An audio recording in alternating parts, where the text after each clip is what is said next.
এক অপকর্ম চালিয়ে গিয়েছে।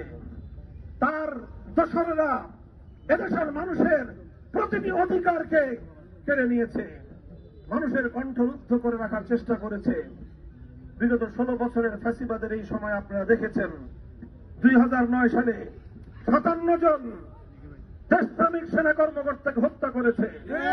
2013 সালে শাপলা চত্বরে নির্বিচারে পাখির মতো গুলি করে রাতের অন্ধকারে নবী প্রেমিক তৌহিদি জনতাকে হত্যা করেছে।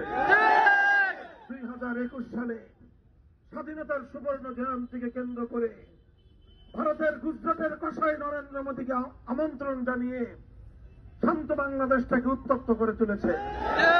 আর গুলি করে ব্রাহ্মণবাড়িয়া হাটহাজারী সহ হেফাজতে ইসলামের 25-30 জন কর্মীকে নির্মমভাবে হত্যা করেছে।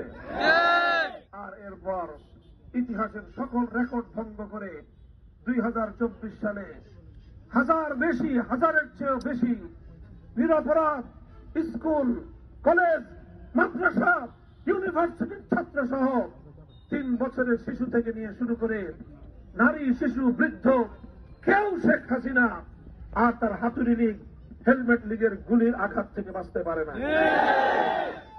এইভাবে ছাত্রলীগ আর যুবলীগের নামধারী ক্যাডার সন্ত্রাসীদেরকে হেলমেট পরিয়ে, হাতুড়ি দিয়ে, বন্দুক দিয়ে, পিস্তল দিয়ে ছাত্র জনতাকে হত্যা করার জন্য নির্দেশ দিয়েছিল।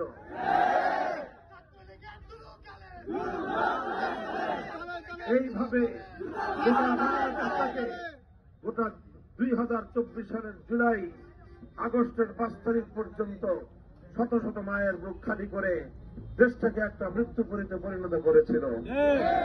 এরপর বাংলাদেশের মানুষ তারা যখন মরতে শিখল, তারা যখন জীবন দিতে শুরু করল, অকাতরে জীবন দিল, রক্ত দিল, রক্তের বন্যায় শেখ হাসিনা বাংলাদেশের মাসনদ থেকে এমন ভাবে উৎখাত হয়েছে, আগামী 50 বছর তার এবং তার সাঙ্গপাঙ্গদের রাজনীতি করার অধিকার শেষ হয়ে গিয়েছে।